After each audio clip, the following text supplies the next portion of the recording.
the levels that we expected in terms of turnout is far less than what actually happened, and therefore we take note of the result. And I think the fairest thing to say is that even as we cast some blame on the system and the players, we also would like to say that maybe from our own end there is a lot of buttoning up to be done. But the good news is that ultimately the reception in what you called perceived PF strongholds was overwhelming. And if the reception could turn into votes, obviously our desires will be met.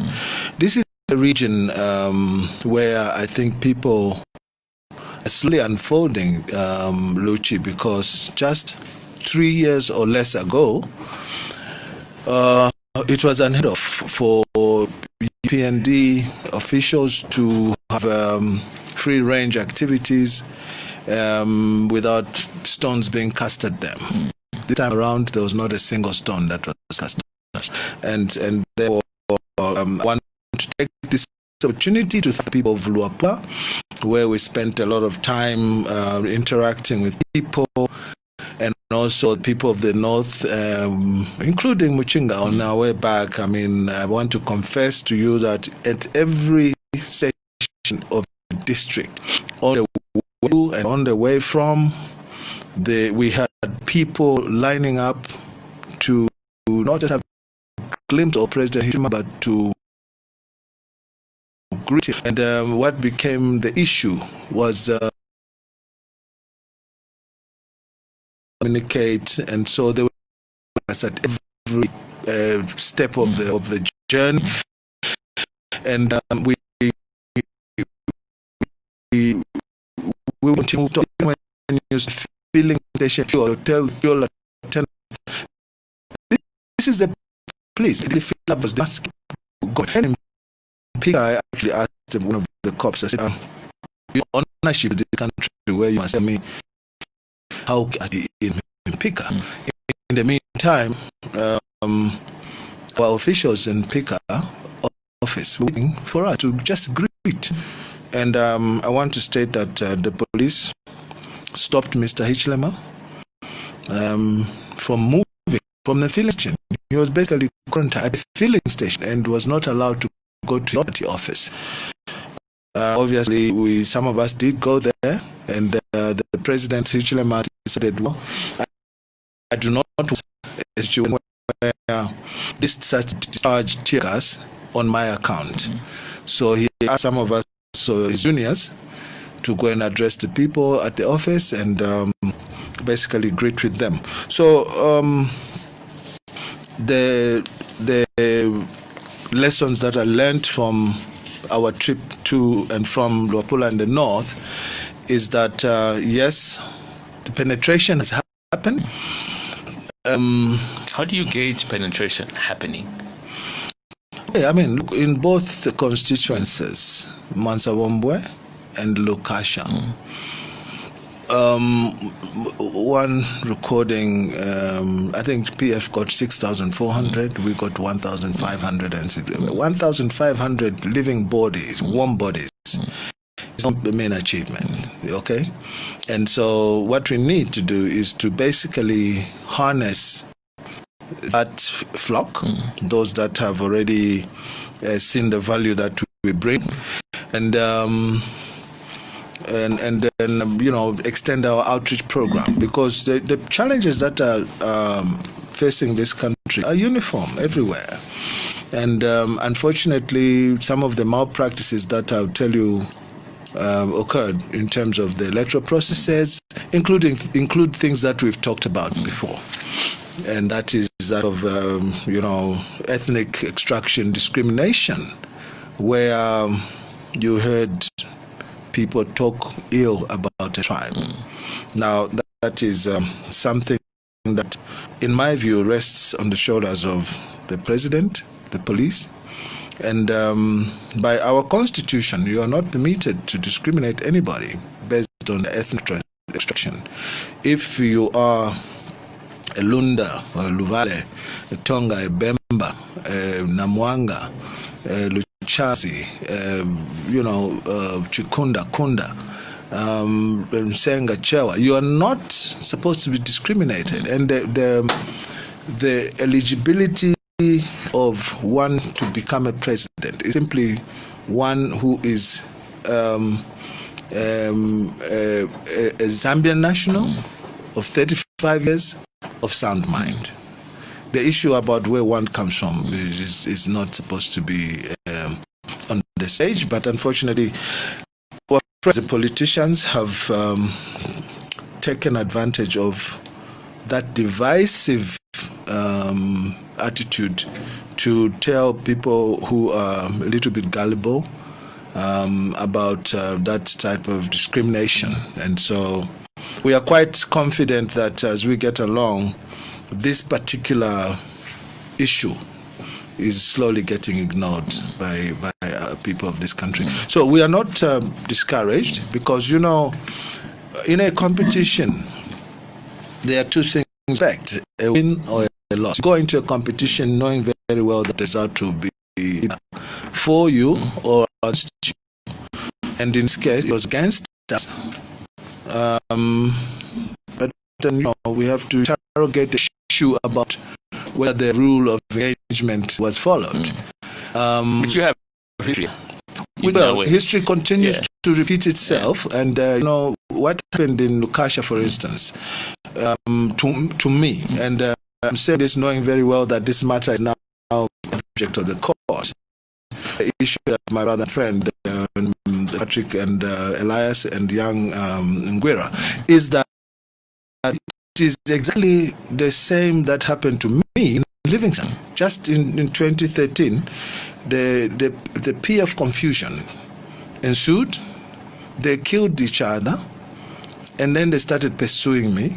They took me in for murder. And fortunately, I want to say this, that there was nothing, because lies do not have legs. There was nothing that was on that file for the DPP to work on. And as history has it, I was discharged on a nolle prosequi, and the person who committed that offense was eventually found. He's somebody who's known to have been a PF member. He went and pleaded manslaughter, and he served his term. In the case of Lukasha, again, without delving into the case that is at hand, I know that Patrick and the colleagues were walking from church to the rally site. And fortunately, for the circumstances at hand, the entire walk from church to the campaign center onward was beamed live on Facebook, and they were in the front, and it's there for everyone to see that whatever the police claim happened at the back of the procession will be known by the facts that are going to be laid before the courts of law.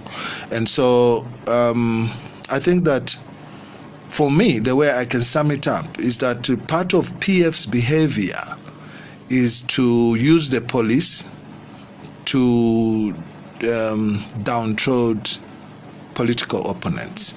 Again, I'm not, maybe public may not know, Mr. Elias Mwanga is a competitor. He's a member of parliament aspirant for Shiwangandu in Muchinga province, where the Minister of Home Affairs is MP. And so you can only add the pieces yourselves as listeners to make an opinion of your own about why some of us think Elias has been thrown into there. It is probably to create some breathing space for somebody. But if you know that these things happen, and they constantly happen, according to you, what do you do to mitigate it from happening? Because you constantly seem to get caught up in what people will say. They're acting like they didn't know this would happen. Well, unfortunately, some things get spontaneous. And again, I do not want to preempt what is going to come before the court of law. The issue about being preemptive is that the moment I got into Kasama, the way I did when I got into Mansabombwe, is that I went straight to the police station myself and met the commissioner.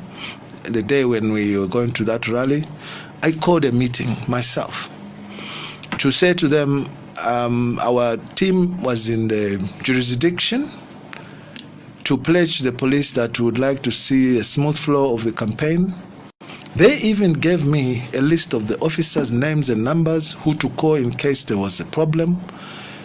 They also gave me names of people, local people in Kasama, who they think were troublemakers. And the funny thing is, I want to just maybe use this platform to quote what the policeman said to me. He said, Nkombo, I want you to look for these two boys in your party. These two boys were left by your former vice president when he was a member of your party. And sometimes they are unruly. So please help us to make sure you manage these two boys. Okay? And I laughed. I said, fine, I'll look for them. And, I was strange to the area. So I quickly called the management. I said, do you know the two guys? I said, yes, we know them. I said, okay, I'd like to meet with them. While I was just leaving the police station, the procession was going. They came that people who were doing national registration on a Sunday, and this was reported to me by a policeman called Stanley. He called me and said, would like you to come to the station because an incident has happened as you're going. I said, please what you got. He said to me, no, people were taking NRCs on Sunday, and your people came and probably they thought it's an exercise.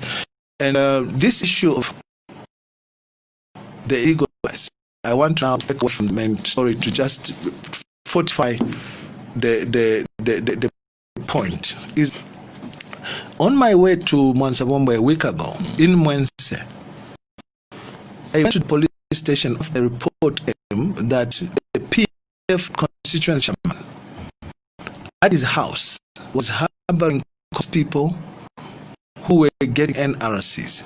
And our local people there in Mwense went to apprehend these people and took them to the police. And while they were at the police, the district commissioner for Mwense, who I think was involved in a crash, I think I heard something of that sort, and lost his life. And if that's true, may his soul rest in peace. Went to try and stop the police from arresting those Congolese. I happened to be there myself on my way to Mansabombwe. And when I got there, I said to the police, look, this is a serious matter, and I would like to see it to the conclusive end, to see what will happen. And I want to confirm to you through this platform, Luchi, that the Congolese man was arrested, he was taken to court, he pleaded guilty, and I know he was sentenced. Now, whether he's serving that sentence or he has been deported, only the system knows. But it is clear that PF in Chadiza, in Lusaka here, are obtaining national registration cards for even, teenagers, the small people who have not attained the age of 16. It is a fact. And it is also a fact that in defense, the Minister of Home Affairs has said, look, this is a social media thing that, and I have personally engaged Mrs. Banda. Mrs. Banda, and I'm sorry to have to name her now, is the Director General for the National Registration Office. I have sent her videos of all these things, including the man that we arrested in Mwense. And there has been no response.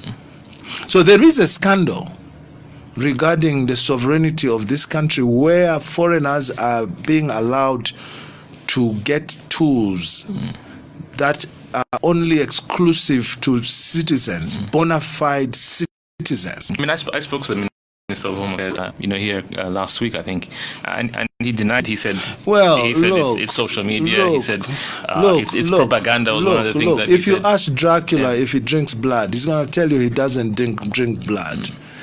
Okay, the government under President Lungu, the Ministry of Home Affairs under Mr. Stephen Kampyongo are the ones that are responsible for this. It's either, look, we can only say one thing or another. We think that it is something that they are doing willfully and knowingly. Now, if it is not the case, it means they're incompetent. It means that they have allowed securitized paper to be in the hands of wrong people. That's what it means. Either way, it means we are dealing with people who are dangerous. Because an incompetent person is a very dangerous person.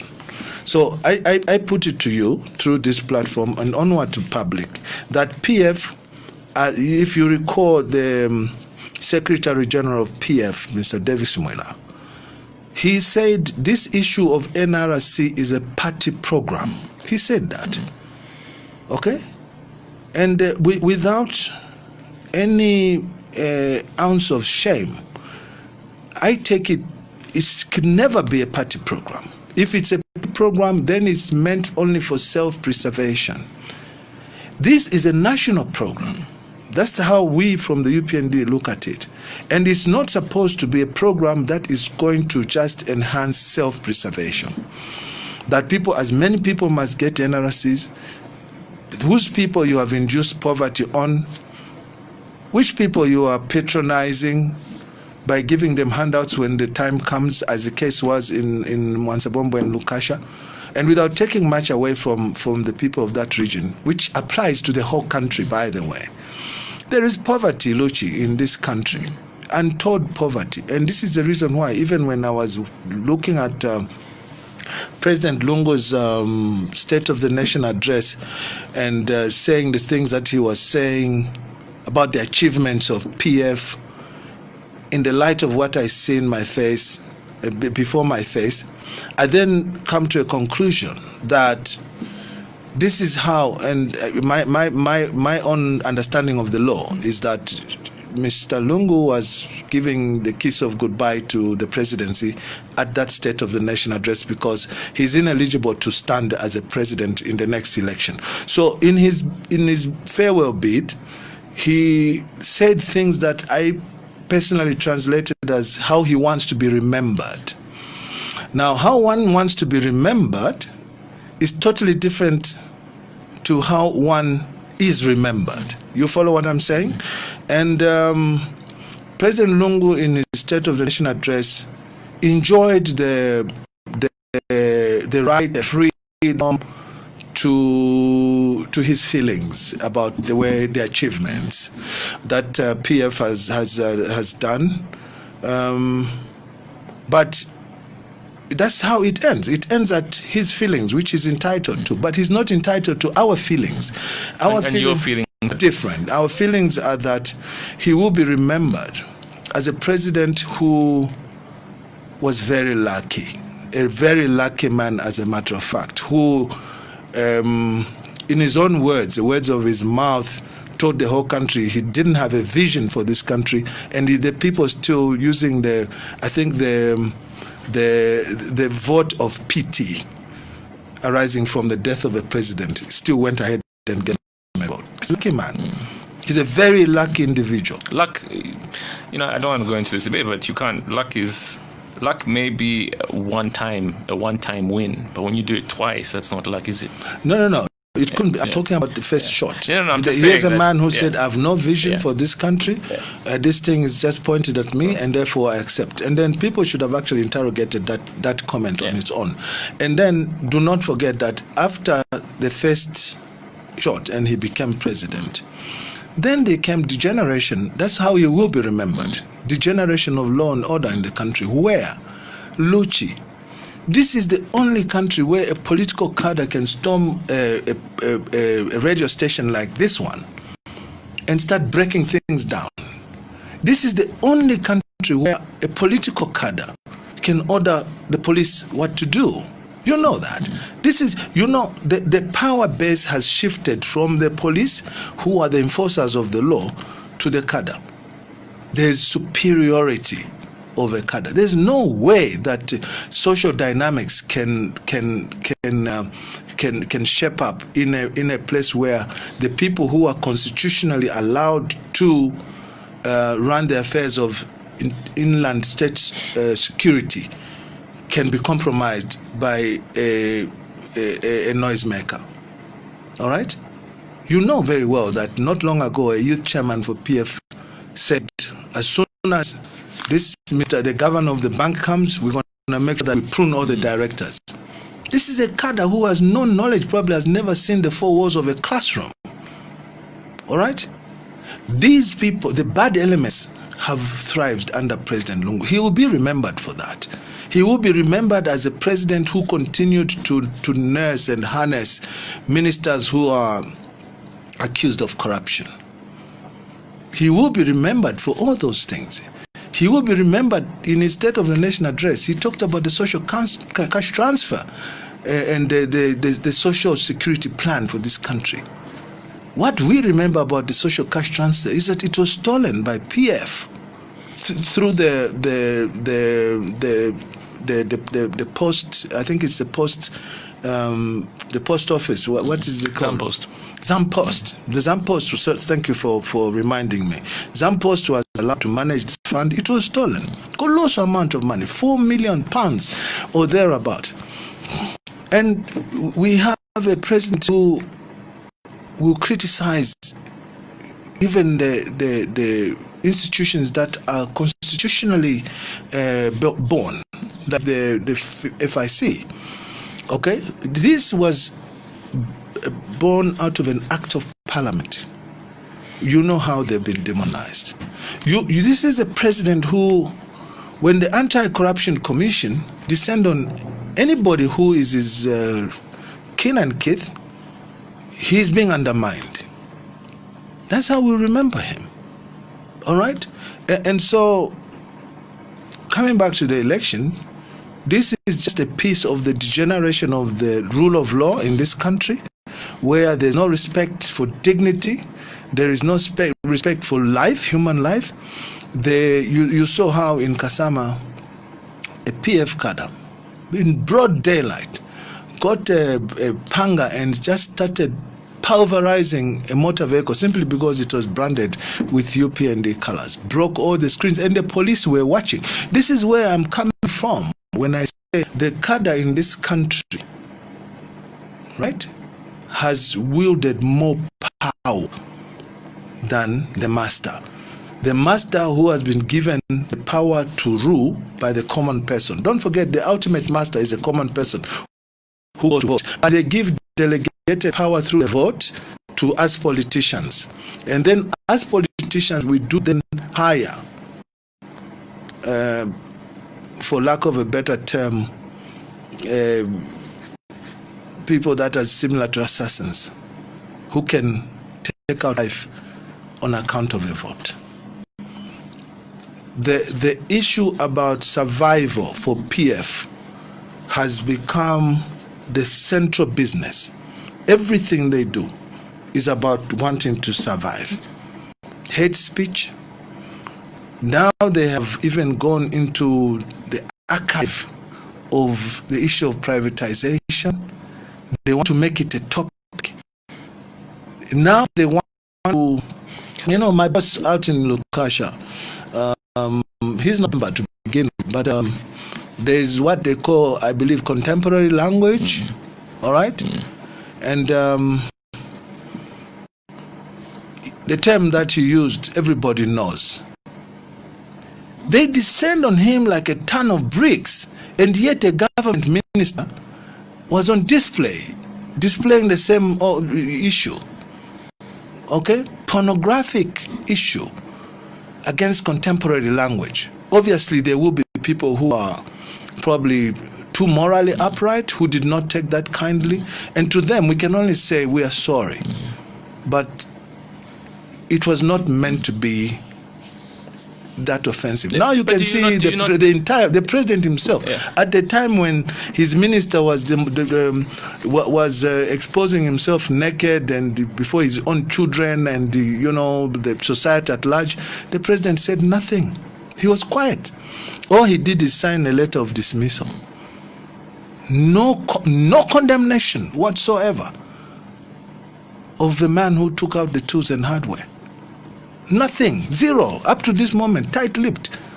But someone uses a contemporary language, which we believe we are all different. If people did not take that kindly, I'm sure my boss in his own time, he will speak about it, not me. But I'm simply giving a comparison of the fact that we have a minister, two ministers, as a matter of fact. But isn't it called strategy, Honorable Nkombo? By who? It's called, I would imagine that it's called, again, I'm not in politics, but I would imagine that it's called strategy. If your opponent makes a mistake, you pounce on it. Yeah, but people are not dumb. People are not dumb. So maybe it's wrong to say, two people made a wrong. That's fine. One was highlighted more than the other, but that's because nobody pounced on the mistake of one. Well, look, we believe in where we come from. Our culture is biblical, and I want you to know that I'm stemming from the biblical statement that all have sinned and fallen short of the glory of God. Yeah, and because of that, inherently we are sinners, and we continue to atone our sins before God. But there's no sin that is insurmountable, and this is the reason why, for ourselves, the issue about this pornography is definitely a moral issue. And no one can stand on a pedestal and say, look, this one, that. We are not like that. We are not going to stand and demonize this man. So when they go high, you go low. When they go low, you go high. We're different. Okay. We're completely cut differently. But you see, sometimes when people want to rally around what one people would call a non-issue, they want to deflect attention to the real things. The real things, Luchi, in this country are many. There are many, and I listed some of them here. They include the issue of load shedding. That's a big issue in this country. The issue about the export of mukula, endemic corruption, those are big issues. The issue about the dual justice system of the breakdown of the rule of law, that's a big issue, whether one likes it or not. The issue of the illegal export of wildlife in this country, this is our endowment. It is all done by government. It's a big issue. The issue about disrespect of the things that they promote themselves, such as the Police 27, that's a big issue which will keep Lusaka arid or dry for a very long time to come, because they disturb the water aquifer. That for me, I would rather deal with these issues, the issues of ministers taking money illegally from office, sitting in office illegally, than dealing with somebody's pornography. All right? I would rather spend on time things that are going to better people's lives than talk about pornography of Minister of Chiefs Affairs and Minister of Education, because these are just, the whole sake of them, I believe there must be pornographic government. All right? So we are all cut differently, and we are all on the menu for public to say, okay, this is a serious lot of people. Because, look, what benefit will it give me as a person to wake up every day and talk about someone's nakedness? What value does it add to you? It doesn't. It was a mistake he made. We put the past behind, look ahead. And that's what I think we have to provide. And so, in my own view, there's a whole grocery of things that require to be attended to than small things that the PF are amplifying. Do you think one of those small things that the PF and it may not have been amplified by the PF themselves, but it was definitely amplified by the chief? The need, for the party, and in particular your boss, to apologize to the chief. Do you think that's been over amplified? Is there an issue there that needs to be sorted out? I'm not privy to what the chief said. And which chief? This is the paramount chief of the Bemba, Chitimukulu. What did he say? He's not particularly happy with some of the comments that have come out from alliance members, and one particular comment from one member of the alliance, James Kuku. Yeah, James Kuku, and he wanted to see a bit more